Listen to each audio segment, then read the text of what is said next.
নমস্কার বন্ধুরা, আমি সুমি। আপনারা দেখছেন সুমির রান্নাঘর। আজ এমন একটি রেসিপি নিয়ে চলে এলাম, গরম ভাতের সাথে কিন্তু জমে যাবে।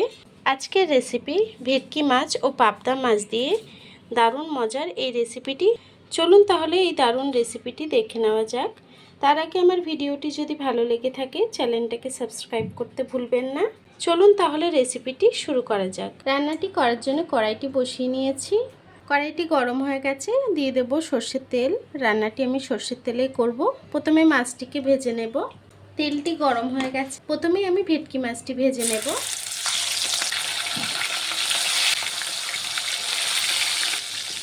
মাছটি এক পিঠ ভাজা হয়েছে, উল্টে দেব।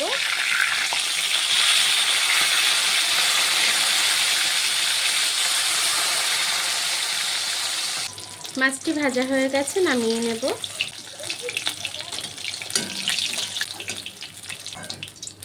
বাকি পাবদা মাছগুলোকে একইভাবে ভেজে নেব।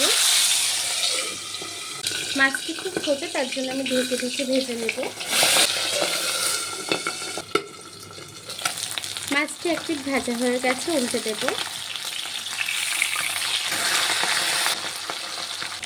মাছটি আমার ভাজা হয়ে গেছে, তুলে নেব।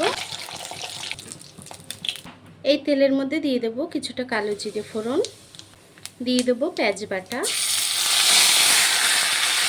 দেব একটু রসুন বাটা, আর দিয়ে দেব কাঁচা লঙ্কা আর ধনেপাতা বাটা। সব কিছু মিশিয়ে একটু রান্না করে নেব। ঝালটা যতটা পছন্দ করেন ততটাই লঙ্কা দিয়ে বেটে নেবেন।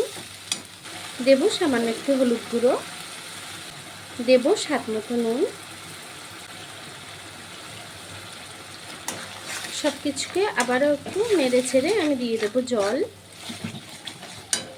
দিয়ে দেব মশলার বাটিটা ধুয়ে জল, 2 বাটি জল দেব।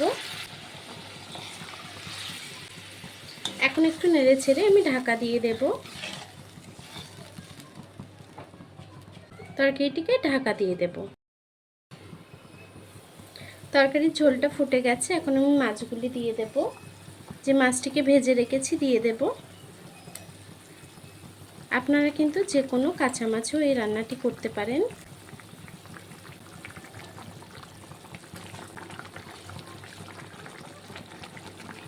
ভেটকি মাছগুলোকেও দিয়ে দেব।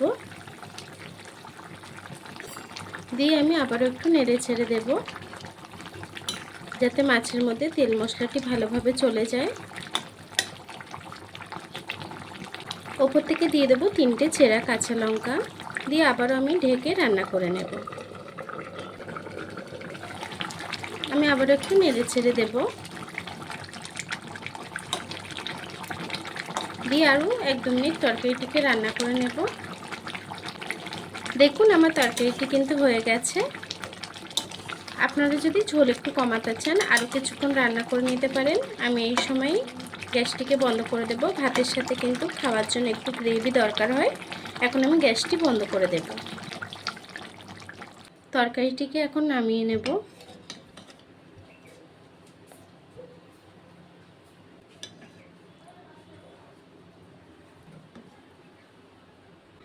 দেখুন বন্ধুরা, আমার তরকারিটি কিন্তু হয়ে গেছে। খুব চটজলদি এই রান্নাটি হয়ে যায়, খেতেও কিন্তু অসাধারণ। গরম ভাতের সাথে পরিবেশন করবেন, বড় থেকে ছোট সবাই খুব পছন্দ করবে। আমার এই রেসিপিটি কেমন হয়েছে কমেন্ট বক্সে জানাতে ভুলবেন না। রেসিপিটি যদি ভালো লেগে থাকে চ্যানেলটাকে সাবস্ক্রাইব করে পাশে থাকবেন। আর এতক্ষণ ধরে আমার রেসিপিটি দেখার জন্য আপনাদেরকে অসংখ্য ধন্যবাদ।